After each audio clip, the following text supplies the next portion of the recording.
الدهب على حافة الهوية بعد ما وصل لقمة جديدة، والنفط بيلعب دور البطولة في تحديد مصيره. إيه اللي بيحصل ورا الكواليس في الأسواق العالمية؟ وهل دي فرصة ولا فخ؟ امم الأسواق فعلا في حالة ترقب شديد جدا الفترات دي، والكل حاطط إيده على قلبه. بالظبط. وعشان كده قبل ما نغوص في تفاصيل تحليلنا النهاردة، حابة أكد على كل اللي بيتابعنا إنهم يعملوا إعجاب للفيديو ويشاركوه، والأهم إنهم يشتركوا في القناة عشان التحليلات العميقة توصل لهم أول بأول. ووعدنا ليهم في القعدة دي واضح وصريح جدا. بنهاية التحليل الصورة هتكون كاملة، وهنجاوب على أهم سؤال شاغل الناس كلها: نشتري ولا نبيع؟ أيوة، ده اللي الكل مستنيه. رحلة بحثنا النهاردة دسمة، معانا بيانات التضخم الأمريكية والتوترات الجيوسياسية المعقدة في الشرق الأوسط، وطبعاً التحليل الفني للذهب. خلينا نبدأ على طول من عند لغز التضخم اللي فاجأ الأسواق مؤخرا. الأرقام اللي طلعت من أمريكا الخاصة بمؤشر أسعار المنتجين، أو اللي بنسميه PPI، طلعت عكس التيار شوية. مظبوط جدا. الرقم الأساسي ارتفع بنسبة 0.5% شهريا و4% سنويا، في حين إن التوقعات كانت رايحة لأرقام أعلى بكتير، يعني 1.1 و4.6. للوهلة الأولى نقول التضخم بينزل والاقتصاد بيتعافى. بس المفاجأة هنا كانت في تكاليف الطاقة اللي قفزت لوحدها 8.5%. ودي نسبة مش قليلة أبداً. ده أكبر ارتفاع للمؤشر العام من فترة طويلة جداً. إيه التناقض العجيب ده؟ إزاي تضخم أساسي بيهدى وطاقة بتضرب في العالي؟ بصي، عشان نفهم التناقض ده محتاجين نفهم المؤشر نفسه بيقيس إيه. ده مش بيقيس الأسعار اللي المستهلك العادي بيشوفها في السوبر ماركت. ده بيقيس تكلفة المصنع نفسه، صح؟ بالظبط كده، التكلفة على باب المصنع قبل ما البضاعة تتوزع. فلما الرقم الأساسي يطلع أقل من المتوقع، ده معناه إن ضغوط التضخم العميقة بدأت تهدى، اللي هي تكلفة التشغيل والمواد الخام الأساسية، يعني المحرك الداخلي للاقتصاد حرارته بتنزل. أيوة، بس قفزة 8.5% في أسعار الطاقة بتغير قواعد اللعبة. لأنها صدمة خارجية، كله مطبات بسبب أسعار البنزين والطاقة اللي بتغلى. التشبيه ده في محله تماما، وعشان نكمله، المطب ده مش بس بيرجي العربية، ده بيخلي تكلفة المشوار كله تزيد على المدى الطويل. لأن المصنع اللي بيدفع زيادة في فاتورة الكهرباء بتاعته النهاردة هيمرر الزيادة دي للمستهلك بعدين. وهنا بتظهر المعضلة اللي بتواجه الفيدرالي الأمريكي. تصريحات جانيت يالين عن احتمالية خفض الفايدة بتعكس إنهم باصين على الرقم الأساسي اللي بيهدى. وممكن يكونوا بيعتبروا صدمة الطاقة دي حاجة مؤقتة، وبطبيعة الحال التلميح ده بيخلي الذهب ينتعش. بالظبط. طب ثانية واحدة عشان نكون في الصورة ونوضحها لأي حد بيتابعنا. ليه الذهب تحديداً اللي بينتعش أول ما تيجي سيرة خفض الفايدة؟ دي فكرة اقتصادية معروفة اسمها تكلفة الفرصة البديلة. الذهب في حد ذاته أصل ما بيجيبش عائد ثابت. يعني لو اشتريت سبيكة وسبتها سنة هتفضل سبيكة ما بتجيبش أرباح أو فوائد زي السندات. بالظبط. فلو الفايدة عالية، المستثمر هيسيب الذهب ويروح يشتري سندات تجيب له 5 ولا 6% وهو مرتاح. لكن أول ما الفايدة تبدأ تنزل، العائد على السندات بيقل، فترجع جاذبية الذهب كملاذ آمن تلمع من تاني. أيوة، لأن تكلفة احتفاظك بالذهب وقتها بقت قليلة. واضح جدا. طب بما إن الطاقة هي المط الأساسي اللي بيرج الاقتصاد، إيه اللي مخلي أسعار النفط متوترة كده؟ خلينا ننتقل لرقعة الشطرنج الجيوسياسية. ملف معقد ومؤثر جدا. من ناحية، في تقارير بتتكلم عن محادثات محتملة في باكستان بين أمريكا وإيران، ومساعي لوقف إطلاق نار دائم. وكمان تصريحات لترامب إنه عايز يتجنب حرب واسعة، واشترط عدم تخصيب إيران لليورانيوم لمدة 20 سنة. بس على الجانب الثاني بقى، التقارير بتأكد إن أمريكا بتفرض حصار بحري على التجارة الإيرانية في مضيق هرمز. وفي تخوفات كمان إن إسرائيل ممكن تعطل أي اتفاق لوقف إطلاق النار. تركيبة الأخبار المتناقضة دي بتترجم إزاي على شاشات التداول؟ بتعمل حالة من التشتت والشيزوفرينيا في الأسواق. التفاؤل بالسلام بيخلي المستثمرين يبعدوا شوية عن الملاذات الآمنة، لأن السلام معناه استقرار في الإمدادات، بس الناحية التانية مرعبة. حصار في مضيق هرمز ده مش مجرد خبر سياسي، ده شريان بيمر منه نسبة ضخمة من إمدادات النفط في العالم.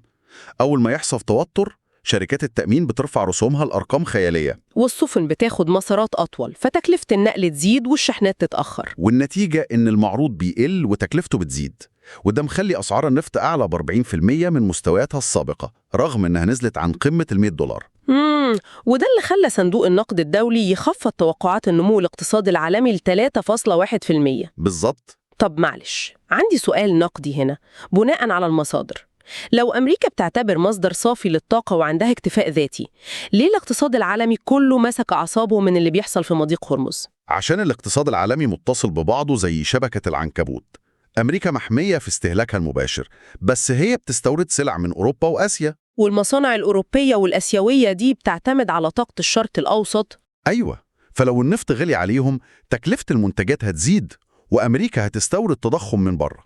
ده غير إن الشركات الأمريكية العملاقة أرباحها بتعتمد على المبيعات العالمية. يعني لو العالم دخل في أزمة، القوة الشرائية هتقل وأرباح الشركات دي هتنضرب. وده بيخلق رعب من الدخول في دوامة الركود التضخمي. الخوف من الركود التضخمي ده بيتردد كتير، وأعتقد لازم نوضح الآلية دي ليه هو أسوأ كابوس للمستثمرين. لأنه بيعمل شلل لأدوات البنك المركزي. تخيلي معايا، تضخم وأسعار بتغلى بشكل جنوني، وفي نفس الوقت بطالة ومصانع بتقفل. فالبنك بيبقى متكتف، يرفع الفايدة عشان يضرب التضخم، يقوم يخنق الشركات ويزود الركود. ولو نزل الفايدة عشان ينقذ السوق وينعشه، التضخم هينفجر أكتر. يا ساتر، كابوس فعلا. طب خلينا نخرج من عالم السياسة والأخبار ده وننزل لأرض الواقع على شاشات التداول. كلام سليم. خلينا نترجم ده لتحليل فني وأرقام. بناء على المصادر، السعر الفوري للذهب نزل لمستوى $4,815، والعقود الآجلة ل 4,838. وفي مستويات دعم مهمة جدا عند 4,780 و 4,750. ومستويات مقاومة عند 4,840 و 4,880. الأرقام دي مش مجرد خطوط، صح؟ خالص، دي بتمثل سيكولوجية السوق. الدعم ده بنسميه أرضية خرسانية. كل ما السعر يلمسه، المؤسسات الكبيرة بتشوفه رخيص وتدخل تشتري بقوة. فالسعر يرتد لفوق.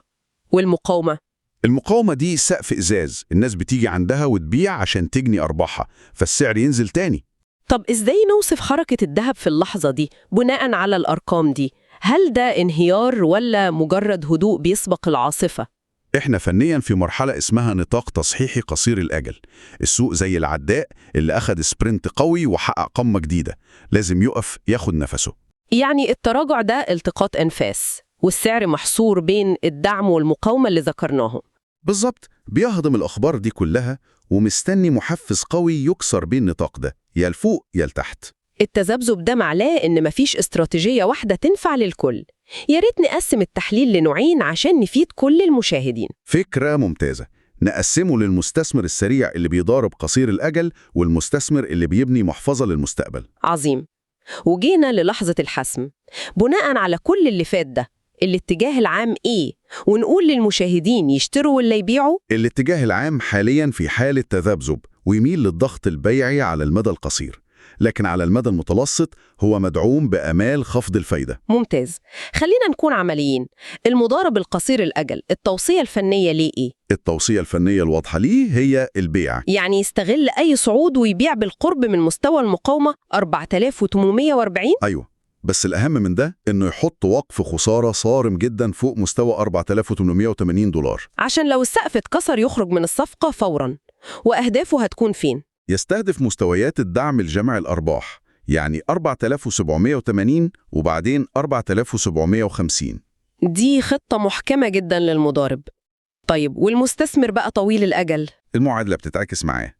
الاتجاه يميل للشراء، بس ينصح بشدة إنه ينتظر التراجعات نحو مناطق الدعم. يعني ما يشتريش وهو غالي، يستنى الأسعار تهدى عند الدعم 4,780 و 4,750. بالظبط، ويبني مراكز شرائية تدريجية استعداداً لأي قرار بخفض فايدة. تحليل في منتهى الدقة.